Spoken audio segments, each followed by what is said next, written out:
Hello. Hello, we're back. Yes, welcome to the Footnotes podcast, episode 27. 27. It's a great number. We skipped last week. We had a little shebang. June and I went to the Blackpink concert in Hamilton with some of our friends. I guess some of my friends, and then your one friend. But it was a wild time. I really wish I had gotten the little light stick. I really missed out on that, but still a good time nonetheless. I think we all changed our biases, Yeah, which was interesting. yeah. Um, Bias meaning the favorite member of that girl group. right. You Yeah. know, I only figured out that was a term like on the day of. Like Wow. there's so much terminology that I'm just not familiar with because I'm still new to the scene, but Yeah, yeah. um, definitely lots to learn. K-pop is an endless abyss, and I hope that we both stay kind of on the periphery of the scene. Yeah, I like how you called it an abyss, as opposed to something more maybe positive or um, less void, void-like. Yeah. But it's very true. There's some good stuff going on in K-pop, but yeah, let's talk about K-pop for a bit because we're both Korean, and it's something to be proud of that like music being made in Korea is really going like all over the world. Right. Yeah, but one of the things that like makes it different from Western music is, or maybe it's similar to Western music, but it's a more of like a product, and it's rare to see artists that like really speak about their experiences or pour their souls into the music they make. Mm. So like when I saw Blackpink, I know that these girls don't produce the music. They're more just like conduits for the big corporate producers and artists. So if K-pop could take that next step of having the idols, the members of the group, be more integrated with the creation process, um, and have them really become artists themselves Mm. rather than just people who can dance and sing and look nice, then I think that would make K-pop a lot more compelling for me. I Mm. think bands like BTS that's what they're about, and I think that's also why they're so wildly popular. Right. It's like more personal experience. I think a lot of Western music is like that too, though, right? Like a lot of big names don't actually write their own music, and like there aren't that many singer songwriters out there. There's a lot of producers behind the scenes who make a lot of the music. That's why most of it sounds the same. I think is people sort of stick to one formula and churn out a lot of music. And yeah, so I'd like to see that for like all industries, really. It's kind of funny. Like I think I like John Mayer more than Blackpink. Um, Like the and concert. no, like I John Mayer is coming, I think, to Toronto or something this summer. But I Yeah. didn't get a ticket for John Mayer, but I got a ticket for Blackpink. Um, the reason being is that this year has been a year of self discovery, and one aspect that I haven't really delved too much into is my Korean heritage. So that was the rationale for seeing Blackpink. Other than just seeing Blackpink for who they are. Um, but yeah, like John Mayer, for example, like his music is like all influenced by personal events, and it's very like if you read into each song, they sort of have a story. A lot of them are like love related, and he's had some interesting experiences with a number of women in his lifetime. So yeah, it's definitely interesting to see, and makes him more. I don't know if it's relatable or if it's just more. It's definitely more interesting, more of a character when you know about the backstory that's going on there. Yeah, like it just adds depth to the music. Oh, there's some loud car driving by. You know, it just adds depth to the experience. Like when I go to the Blackpink concert, like presumably it could have been four other pretty talented Korean girls who were on that stage singing those kind of things. But you know, if you can relate to it, like relate to the art that you're performing, and then like truly come from a place that's deeper, I think that just makes the whole music appreciation and participation experience so much better. Yeah, and it's even better because each of them sort of have their own thing and their own vibes, which is why you can have like different biases. Yeah, I think that adds to a lot of the strength of the group. yeah. Um, Sometimes like I think about people in my life, like real life, and I think, oh, maybe if these people were like put together into a group, like they could be like a girl group or a guy group or something like that. Um, Bye, June. Um, because they all have like different backstories and different characters, and you know, I'm just curious. Have you had any like people in your life where you're like, there's such characters, or they could be such characters that they could form their own group. Mm. I mean, yeah, I haven't really thought about putting the people in my life into like boy groups or girl groups, but definitely there's enough talent to to make a girl group or make a boy group. Yeah. Yeah, like I could probably think of making a Korean boy group with some Korean lads that I know. That could be a fun time, but no, I haven't thought about that.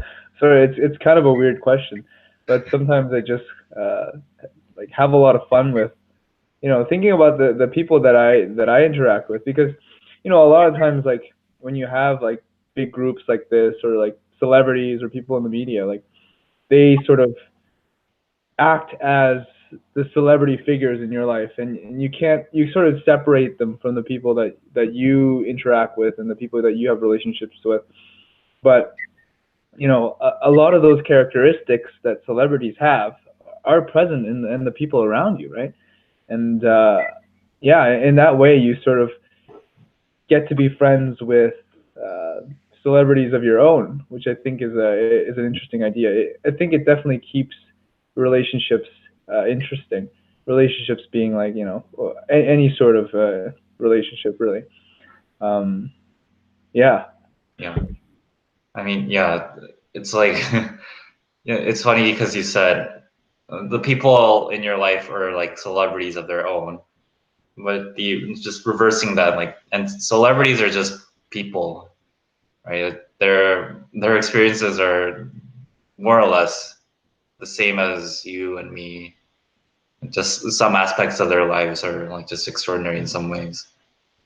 But yeah, I think because now it's really possible to what really dig into like the personal lives or like how the artists or like celebrities actually live and think.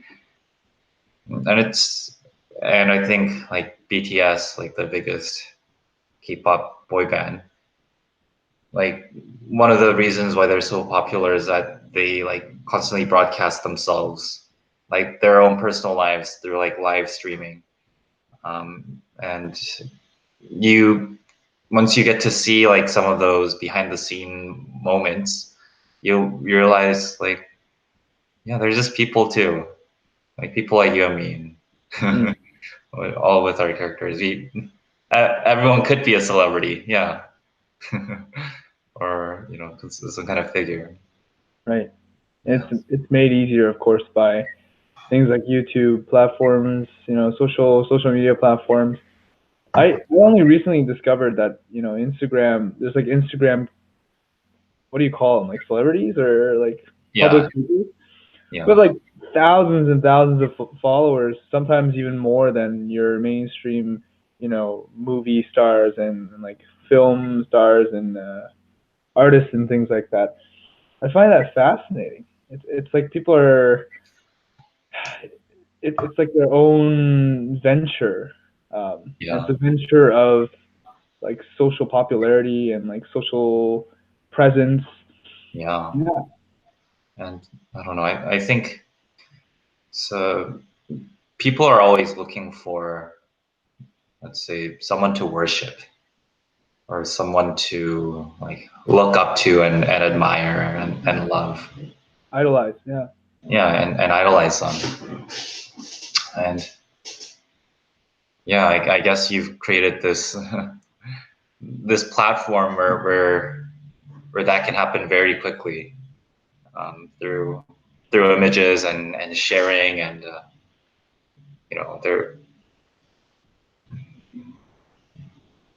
there's so many ways that people can become celebrities now.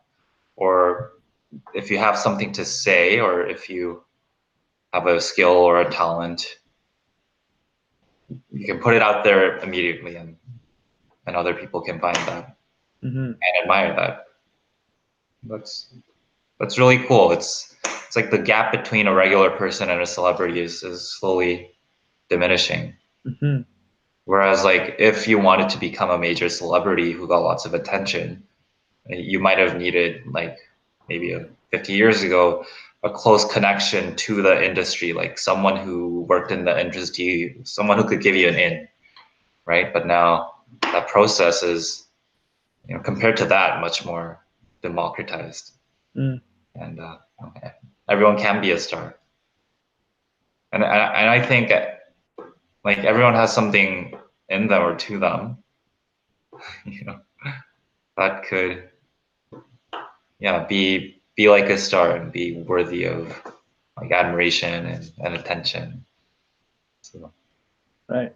I find it interesting when you said like that people are always looking for an idol or looking to put, I guess, put someone on a pedestal. Why do you think that is? Why do you think there's a tendency to search for idols or figures to look up towards? What's yeah, the rationale there? like I think it's primarily our I think our most fundamental way of learning, or that we learn things since birth, is by modeling or by imitating and following something that someone else is doing, because you have nothing else to learn from. Hmm. Like as a baby, well, you're gonna pick up a textbook on like how to live life. I'm like, this is how to walk. Like, no, like you observe other people do it, and you, I guess maybe walking is not the best example, but for most of your behaviors and social things, like you look up to people, Hmm. and by like looking and paying a really close attention to what they're doing, like and just soaking that up and imitating that, like you become that, and as a result, you grow. But something strange happens when you get to adulthood, right? It's like it was. I have a story. It's like to me, it's a really strange shift in family dynamics. But when I used to go to Korea when I was a kid, let's say under the age of 16 or something, I would always go, and then the expectation was pretty clear. Like my grandparents, my uncles and aunts would take care of me because I'm a kid. They would take me around, like plan things for me, like plan activities so that I'd have fun in my summer in Korea. And like that relationship was so clear. There's a role model, or someone upper, and then me, and I just have Hmm. to follow. But something strange that I noticed happened when I went back when I was like 20, and all of a sudden like they consider me an adult, right? Hmm. They don't consider me a kid anymore. So the entire dynamics of like how I interacted with my like grandparents or like my uncles and aunts, like I felt like that completely changed, right? Because they kind of expect me to do my own thing. And like as you grow older, you realize that like adults are just like people too, and you start seeing more of the flaws in them, Mm. right? And so I think there's this point in your life as you grow up, you start to lose like many of these, let's say, role model figures, because it's not as straight cut anymore. Like Mm-hmm. if you have a father, like when you're a kid, he's a superhero. He's Superman, can do anything, and like that's so smart, so cool. If you've Mm-hmm. had a good childhood, but then you grow up and who's your role model now? Who do you look up to, and who do you admire? So plus your hormones start kicking in, right? So your other than your desire for role modeling, your like physical attraction towards like good looking celebrities, like that's gonna grow too. Right. So yeah, so I think that's that kind of interesting combination leads to us seeking for good people to admire, people to worship. Mm-hmm. Uh, I'd like to add, like, I think as we get older, we start to change the way we look at role models, and because because things get more complicated and problems become, more complex. I think what happens is you start to make these meta idols out of, like, maybe some of the people that you look up to. You basically, I think you extract the things that are valuable and you think are important from the sort of people that you look up to, and you create this idealism in your head, um, of this person who, I guess, encompasses all the different types of, all the different attributes that you value, all the virtues that you value, and it's sort of, I guess, like a Jesus Christ figure. But and what you end up, the sort of people that you look up to are those who sort of embody parts of that ideal, and because we come to appreciate the complexity of life and things like that, we admire those who can emulate the ideal in the best way possible in this reality, despite knowing that there are hardships and difficulties along the way. So, for example, like, the people that I look up to, like, I look up to my dad in a different way now than I had before. Before it was more like, okay, well, he is literally God. Like, he can do everything that I can't. I can always fall towards him to help me out in a difficult situation. But as I get older, like, I see that he can't always, you know, um, solve things for me. He can't always fix things, but I know that he's still a solid foundation. He's someone who will keep going regardless of the circumstances, and he'll find a way to push through and be resilient. So I can sort of extract that quality out of him, and try to emulate that for myself. But it's not as though that I see him as this, like, monolith, this one dimensional, like, superhero. It's a lot more complex. yeah, and yeah, like your your the way you see your dad like really changes as you gain more life experience, and I'm sure like you get married or like have kids, that's gonna just completely change your understanding of what it is that your parents went through and did for you. Hmm. Or yeah, because it's such a crazy thing. I've been kind of thinking about it more, like what would it be like if I had like a son? Mm. Like, I think that would change me as a person, right?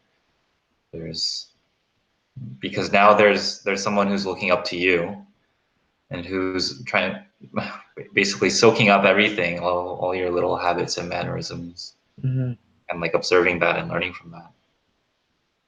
So like that's a that's a huge responsibility, right? Right.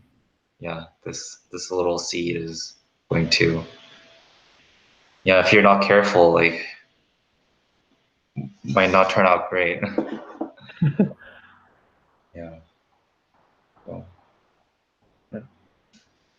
I I think one of the most important things that I'm going to achieve in my life, or I hope to achieve in my life, is to have kids.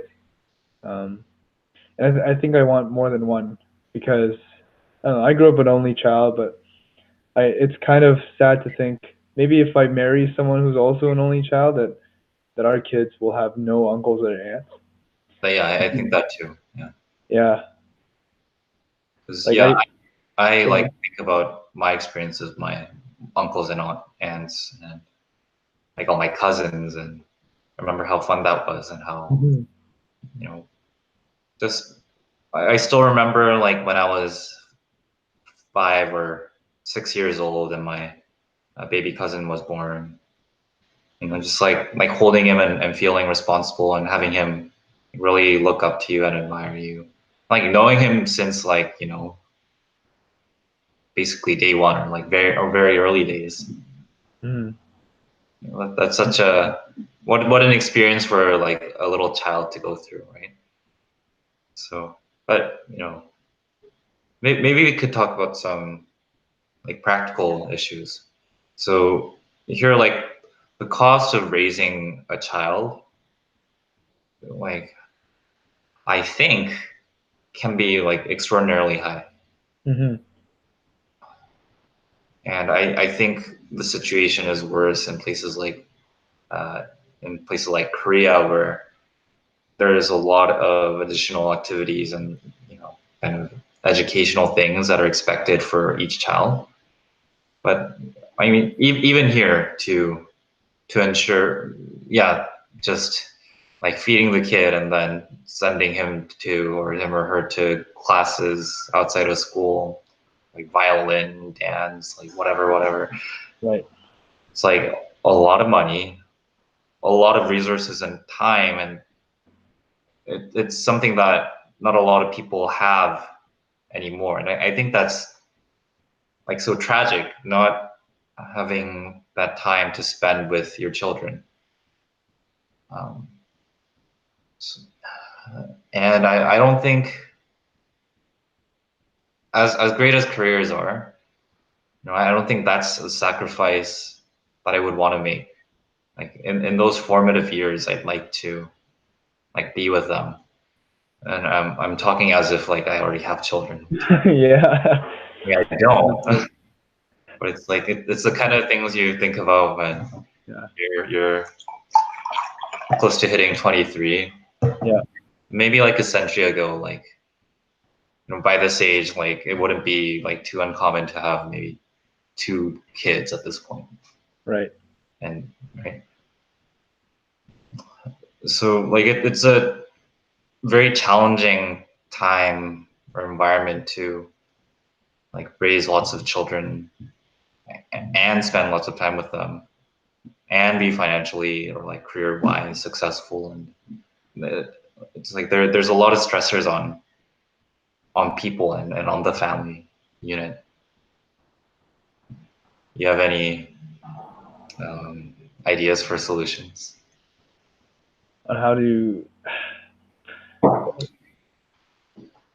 I sort of recognize it as like a necessary problem to have, I think. Yeah. Considering like overpopulation could be an issue in the near future. So it's sort of like an economic restriction to the number of kids you can have. I mean, it is an economic restriction, but it's almost to say, you have to contribute to society that much more if you want more kids.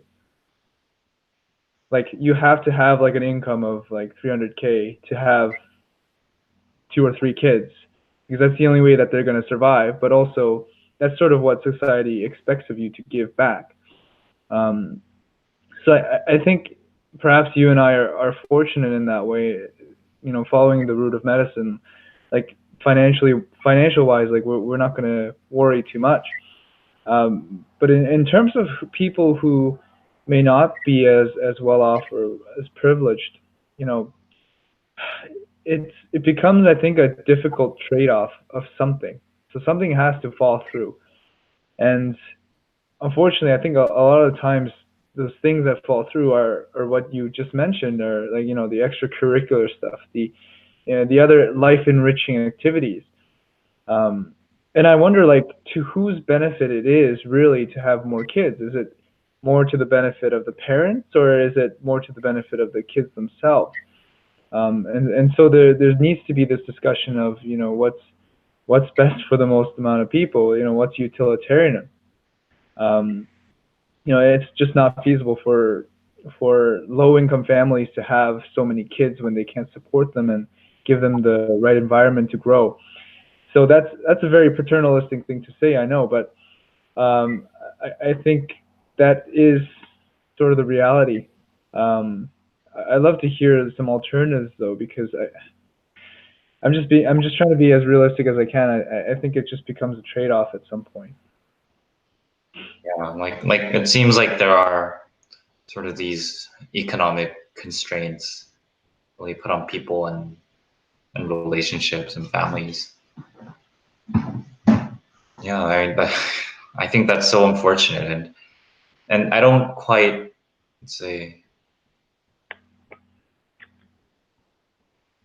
I don't quite buy the like overpopulation Mm. is a major threat to humanity, and that by having like one versus three children, you're going to tip the scale towards a Yeah. catastrophe. Because I think about it like kids can be so amazing. Like people can do really really amazing things, and especially now. Like if you're smart, if you can communicate with others, you have like in the modern era, you have the technology and resources to really make possible like the things that wouldn't have been possible to anyone else in history.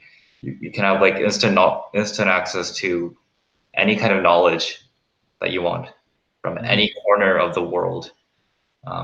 Maybe when like Google Translate becomes advanced enough, or like the translation AI becomes sophisticated enough, such that we get like instant natural language processing, then even like language won't be a barrier to accessing like new ideas and content and information.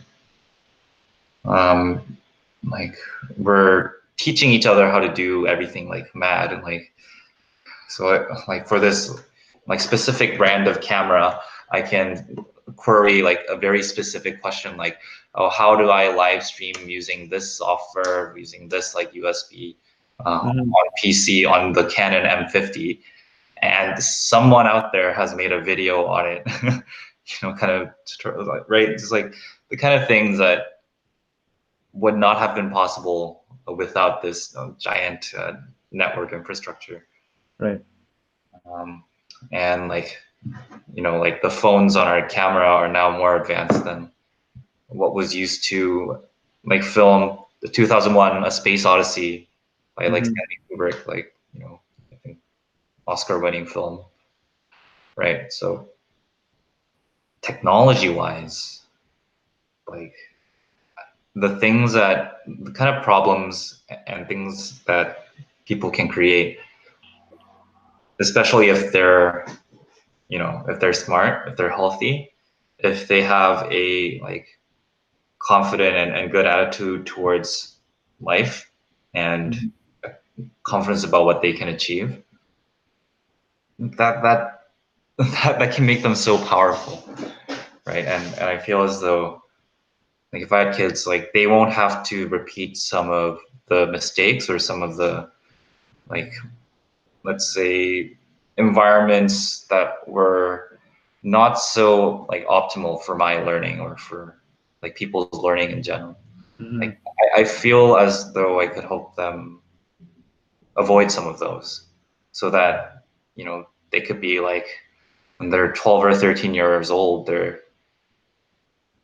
just so confident in themselves and what they can accomplish, and have a like really good relationship with themselves, with all the like love and like nurturing they received, that they can really solve like very difficult problems, in ways that I couldn't even conceive.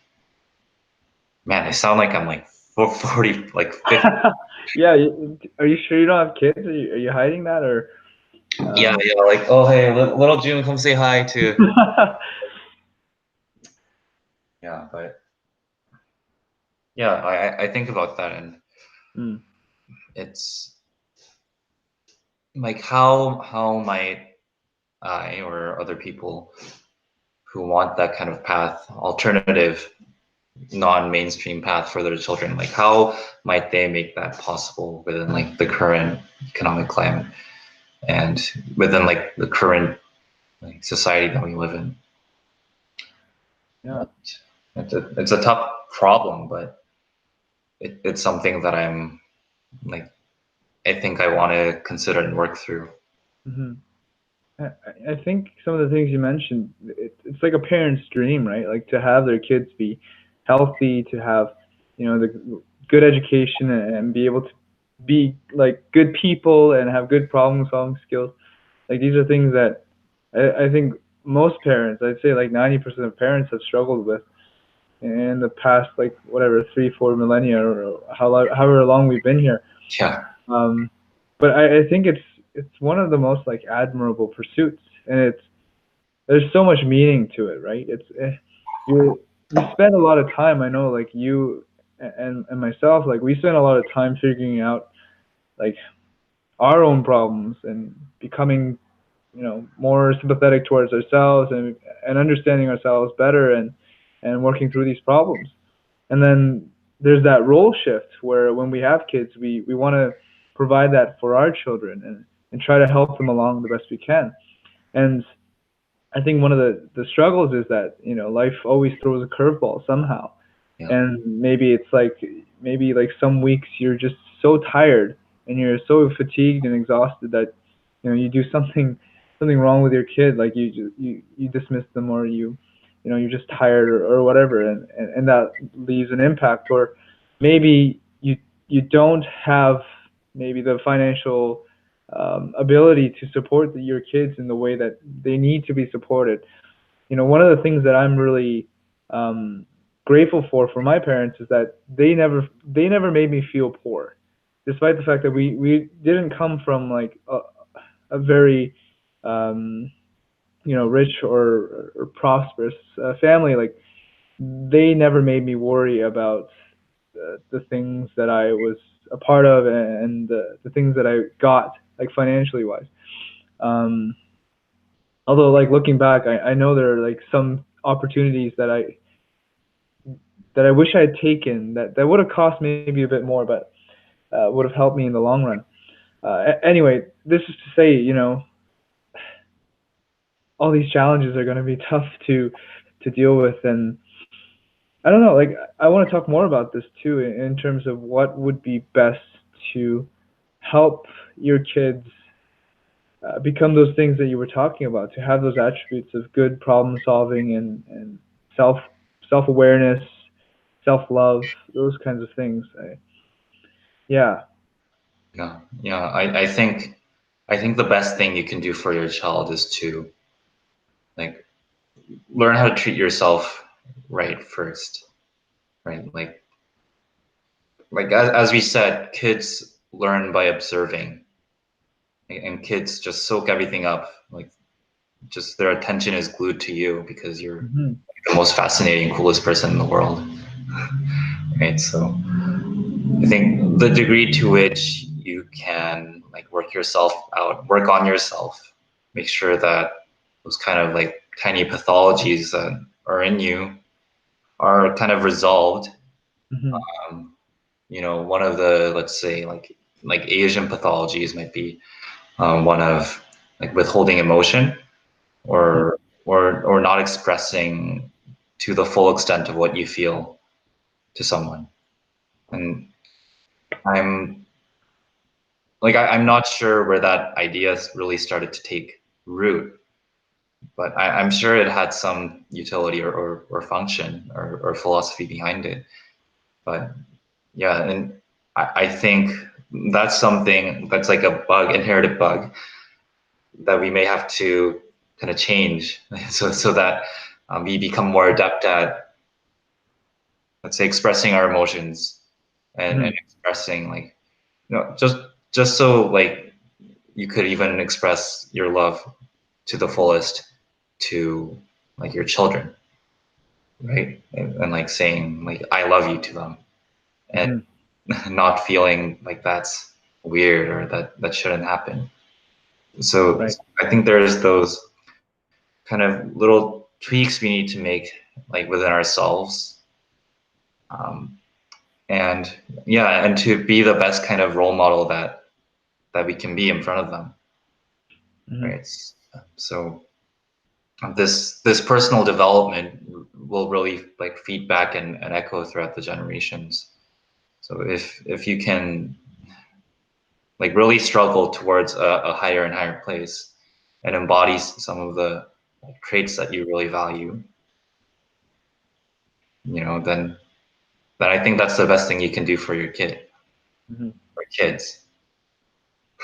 But there's such a difference between like what I say and what is ideal versus like if actually someone like followed me around with a camera for 24 hours, you know, that would look a lot different. Yeah. There's a lot of work to be done. Well, it's like being a celebrity for 24 hours a day for 7 days a week, you know? Yeah, yeah, yeah. You have your little non-stop paparazzi. Yeah, always watching. Mhm.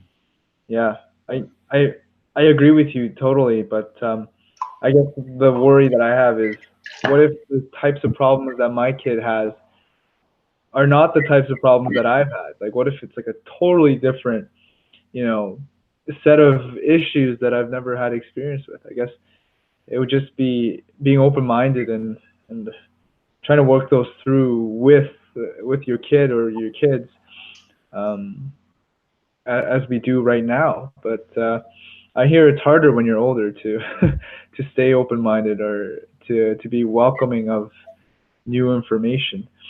So Yeah, and you know, even now I'm starting to feel older. yeah, Like, and even as fourth years looking at first years, looking at first year meme culture, yeah, these kids are their memes are way out of control. Back in our days, like the memes used to be sort of simple and pure. And, yeah. About cats. Now it's all about depression and killing yourself. Like, what well, yeah, happened? in certain corners of the meme world, but I think one of the biggest corners is that for sure. yeah, and then we see those, and then we act as though you know previous generations wouldn't have had the same reactions to kind of the kind of things we do engage in. Mm, So that's a really good point because yeah, it's such a hard thing trying to balance like, what you think is right for the kids, but you don't really have an in on their perspective, what yeah. they're going through. So I think that's one thing that's really important, like communicating with your kids. And like in my life, I don't think that's been the best area between like me and my parents. Hmm. Or like I think we can communicate openly, but it's maybe more one directional rather than like a true dialogue and conversation. Hmm. Because well, I think it's also partly from this Confucian idea of respecting your elders Yeah. and treating them as though they're authority figures. And they are authority figures in your life and they should be respected. But that can come at the cost of not being able to have like a one-on-one relationship with Hmm. them. So it's so tricky. But that communication aspect and having a better, let's say, perspective on what your kids are going through, relate to you like truthfully through them. Like I think that's the best way we can have of staying up to date. Hmm. Yeah. Right. With the best practice possible. Yeah. I think one of the things that I learned with my parents is that, you know, they are more open to dialogue than I had previously thought. And Mm-hmm. sometimes it takes more convincing, but like I think the default mode is to just sort of submit to whatever they think or what they assert. Yeah. But it turns out that, as we get older, as kids get older, like we have a lot more sway, and like we actually have the tools to communicate in an argument, to form arguments. Yeah. Um, so like we should utilize those. It is a bit more challenging sometimes when I'm talking with my mom because I have to talk in Korean. Yeah. So I always need my dad there as the interpreter. But yeah, I think that's one change that I see. And on the point of communication, like that's really something that I wish I had with everyone, like everyone that I have relationships with. Um, you know, like I want open communication, and I want to know what other people are thinking, and I want them to understand, at least in some part, what I'm thinking and what I'm feeling. And it's actually been incredibly rare when I look back. Like the number of people that I can have a real conversation with, that I don't feel like there's any sort of doubt or mistrust. Like I can count them on these two hands. Like it's not that many people. It's quite rare. I think we're lucky to be in a sort of a field where I think that those sort of conversations are more promoted. Uh, like I can't imagine what it would be like in other fields where the relationship isn't a big component of the profession. You Yeah. know what I mean? Like, therapeutic relationships in medicine are incredibly important, and they're founded on this sort of level of trust and openness. And I think medical students in particular, I don't know about physicians too much, but medical students for sure that I know are very supportive of that, and utilize that in their everyday interactions, which I think is awesome. Of course, it is prevalent in other professions, but I notice it more in this one. Yeah.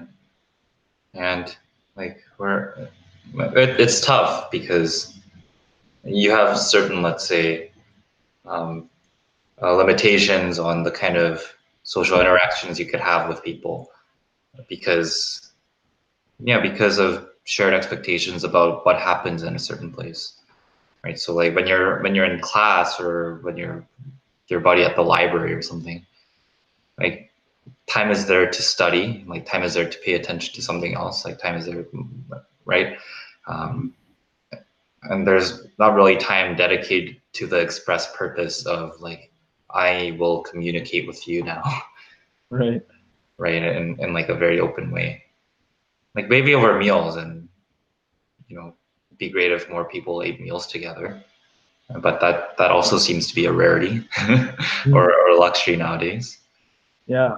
But some settings can kind of and let's say uh, mind states can leave you more open to that. So like when I was like out partying last night, I'm like just getting really drunk with my friends. Haven't done that for a long time. Hmm. Um, I think it does, like alcohol is like one brute force way to kind of open up your inhibitions and so that you can talk more freely.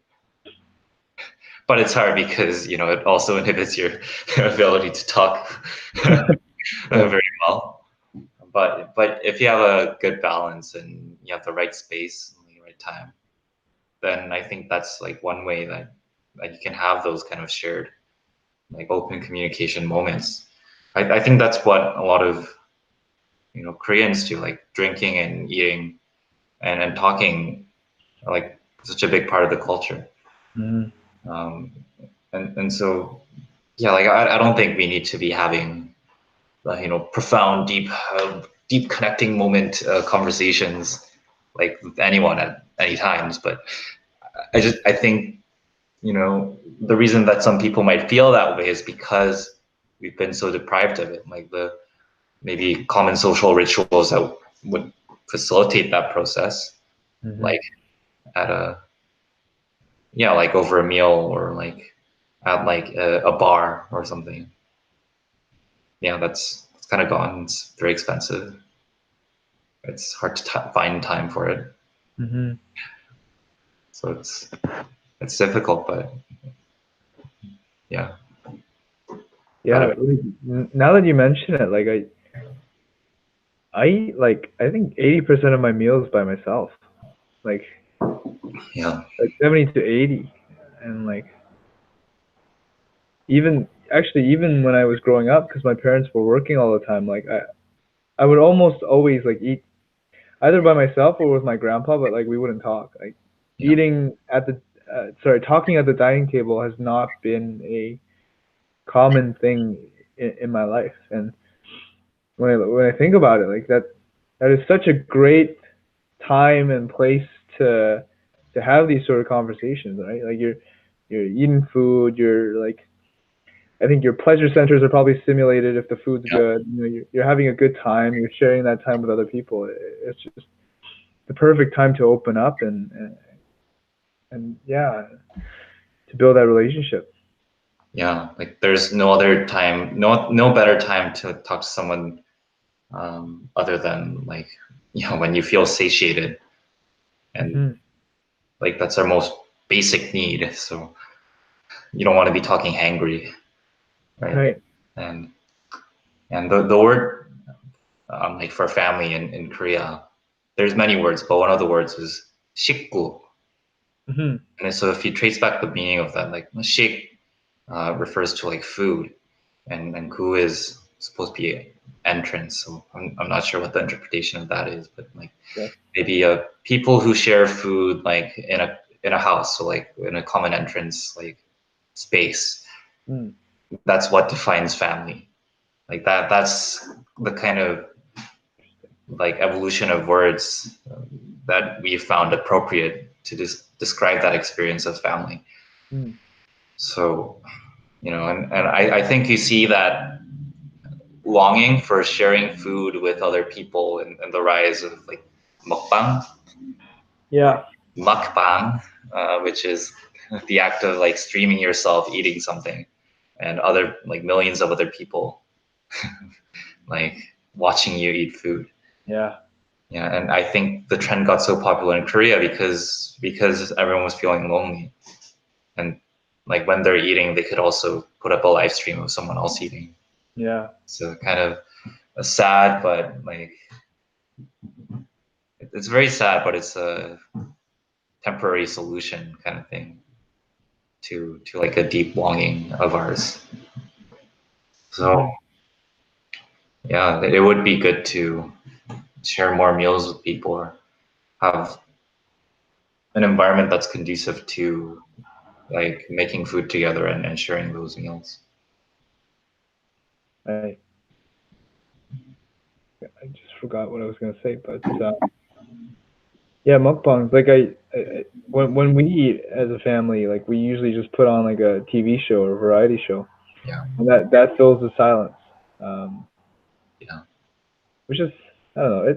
It's kind of sad in one way, but it's also like I'm over dramatizing it. Like it's not yeah. a big deal, but And, I mean, I think like paying attention to like a common thing, I think that's also a good bonding experience. And yeah, you're also building a shared repertoire of cultural references and right. funny moments. Comedy, yeah, laughing together. Yeah, yeah, and so I don't mind that, but not every meal needs to be like that. But, yeah, but, maybe that's one thing that I that could be a rule for like starting a family. Mm. Make sure I have dinner every night, or essentially every night with the family. Like, yeah, Have you seen those like TV shows or films where they're like, we're going to eat as a family at a dinner table, and we're gonna like it, we're gonna enjoy it. yeah, Yeah, I can imagine it going the other way too. Tyrannical. yeah, yeah. But it's you have to be the CEO of your house, right? And you're part of that. You're creating a culture. Hmm. Yeah, yeah. You really are creating a mini culture, and Hmm. based off what was given down to you by like your parents and your ancestors. I so I've heard this like phrase said to describe what culture is. So I might butcher it a little bit. Culture is the collection of things, like the culmination of all things that people have loved, and what they loved they passed down, and the what over generation, like consequence of that is like is culture. Mm. And I mean, those are the positive aspects of culture, but there's other parts. But yeah, I think that says a lot about why it's important that we connect to our cultures, and that we understand like why we love those things, and why it's good for us. Right. And so like if you're in tune with your culture, and I think it's like it's deeper than just like a psychosocial thing.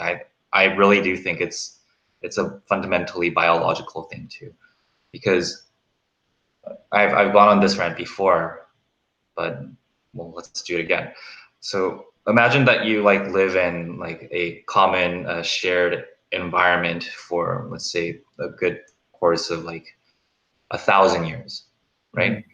And so what your body does in that 1,000 years is that it adapts to the nutrition and microbiological environment that you're from, right? So if what my region of Korea has like a particularly large number of like seafood and seaweed, then like I inherit a lot of, let's say, like the microbes or like algae that grow, that eat the seaweed, that grow on seaweed. And I think like there's mounting evidence to support that kind of hypothesis, right? Mhm. So there's a kind of like microbial profile to the environment that you're from.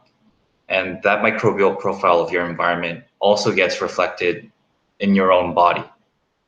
And they form a symbiotic relationship to you in that they help you like break down some resources. Mhm. Your natural flora will also help thwart off any like invading species from like being infectious to your body, because it's just all crowded out. Right. And so that kind of microbiological diversity and flora becomes a part of you, and also becomes a part of the people who you share that space with.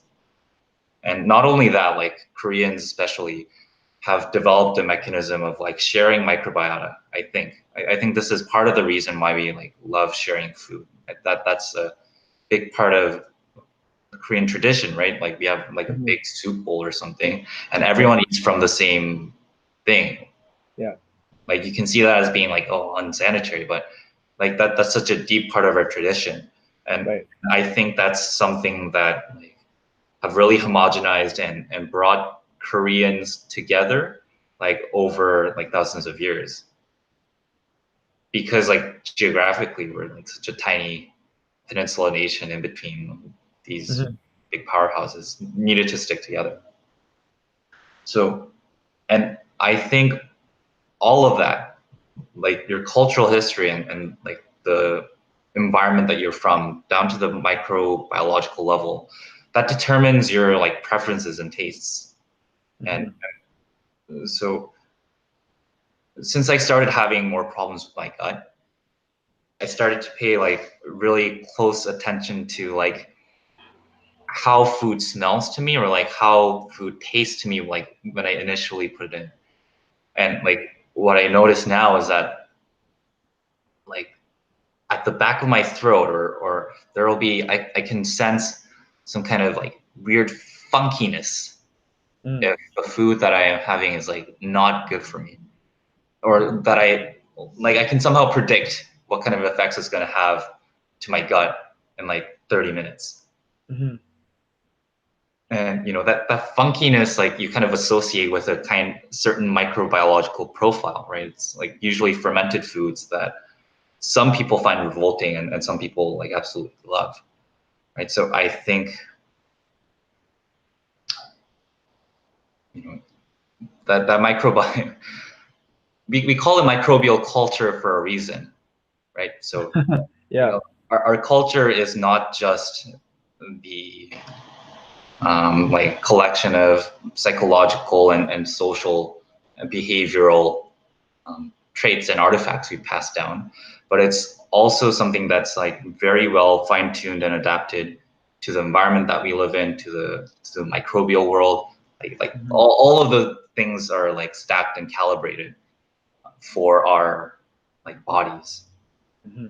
right? So like it's a shame that we've been completely uprooted from that and Hmm. kind of tossed away somewhere, where you know the environment is maybe quite sterile, or they, right? So it's something like we've people living in like modern Western lifestyles have lost 90% of our original gut flora diversity.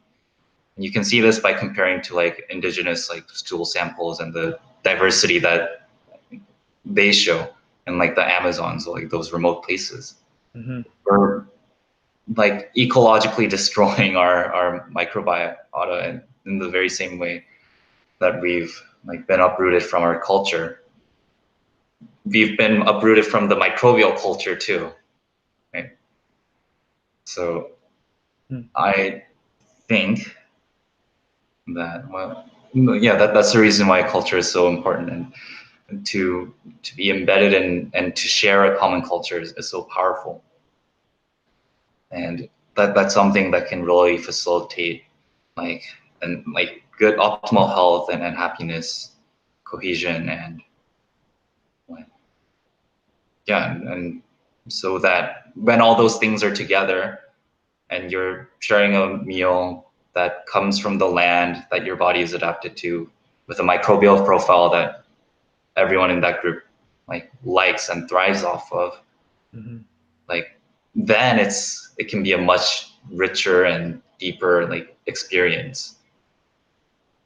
You know, the quality of conversations you would have with your parents if you're eating like rice and kimchi jjigae and banchan versus like McDonald's burgers would be, you would just know. Your body wouldn't feel the same. Right. So I think there's just something so deep about that that we've forgotten, and you know that's something I hope to be able to like re reclaim, when I'm like, yeah, when I'm raising my kids. Hmm. I also think that I feel like you said, so the let's make the analogy here that when you smell something and you get the microbiological or the microbial culture, like you get a sense of what's good for you, what's not good for you. That sort of sense, I think, is lacking. Like I don't feel like I don't feel like I have a good sense of what my culture is. Like Yeah, I don't have like a sensation of culture, and I yeah, couldn't define it if you asked me. yeah, And what also doesn't help is that growing up in Canada and like learning a lot of things in Canada, I basically all the history that I know about is of like the Americas. And yeah, like I have no idea what the history of my country is. yeah, And so I'm missing so much of that. And like I'm learning about other people's history, which means I'm learning about the culture that they developed and the culture that they were born in and raised in. And I don't have any of that for my own. So maybe that's also a thing that's made it hard for me to get a sense or a sense of culture or like a palate for culture. Is that there's a disconnect between the things I learn and the things I actually see, because the the culture that I learn is like very Western, but then I go home and it's like it's a Korean family, it's a Korean home, and so those two just they don't coincide all the time. Most of the time, they don't coincide. So I never really learned what what culture is, to be honest. yeah, Um, yeah. I mean, I think, you know, if you had like the most perfect like plate of food served in front of you, that's like just very deeply connected to where you're from and what you like. mhm. You took like one sniff of that, like that would it would make your whole body feel revitalized. right? And I don't have that experience with like fried chicken. Like Yeah, it smells great, it's good, but there's something deeper that's missing, right. and that deeper is the like cultural aspect. And my hypothesis is that Yeah. the richness comes from the microbial components. Yeah, but it's so once you start thinking that way, like it's integrating cultures is like an incredibly difficult task. Hmm. And I think we've been naive in thinking that like a multicultural society can just instantaneously work Right. because yeah, just as you find like some other foods and like their microbial profiles repulsive when you smell it, like if you smell like a stinky tofu, like most maybe like non-Asian people or even some Asian people will be like repelled by it. It's so Yeah. repulsive, or even some of our soups. See it like then also imagine like what other practices of other cultures that we're going to find repulsive Hmm. because they seem to stand at odds with our own values and our own practices. So yeah, to integrate cultures is like not an easy task. There's some that synergize very well, that work together and are easier to bridge. But others, it's I don't know, it's a kind of terrible conundrum. Sometimes I think, all right, everyone, like that was a great experiment, but like let's everyone go back home to your place for a while, just chill and like let's take it slowly. Yeah. It's like you moved into your partner's place way too fast when the relationship wasn't that well developed. Yeah, so go back home. Go back to your country. Yeah, Yeah. I wonder how I'm gonna address this. Now I'm thinking of like going and reading about Korean history now. yeah, But that'll be after my exams. yeah, Definitely after. yeah. Or just try to eat more Korean food, Yeah. having a staple food, you know. But yeah, I think that's important. Hmm. Then your body knows what to expect. If there's like some form of regularity in like the kinds of foods and like the profile and composition ratio, then your body can adjust, right? Hmm. So that like you can fine tune the kind of different like hormonal levels and like microbiome that produces like enough energy for your daily activities. Right. Yeah. So That's the kind of shit that like no one thinks about really. yeah, yeah, because we think of our bodies as machines that just Yeah. arbitrarily take fuel, but Yeah. it's a very incomplete model, and Well, that even as machines, you need like the right octane or whatever it's called. yeah, yeah, that's absolutely true. But yeah, we need to evolve our understanding of ourselves. Hmm. Yeah. Well, I think that's a great place to end, to be honest. Always ending with a positive message. Go Mhm. out, find your culture, and treat your body right. Go eat some good food with your family, and then Yeah. talk about your feelings, Yeah. or watch a show together. So, yeah, Yeah. Homework. yeah, Alrighty, June. Well, thank you all for listening, and we'll see you next week. yeah. Peace. Take care.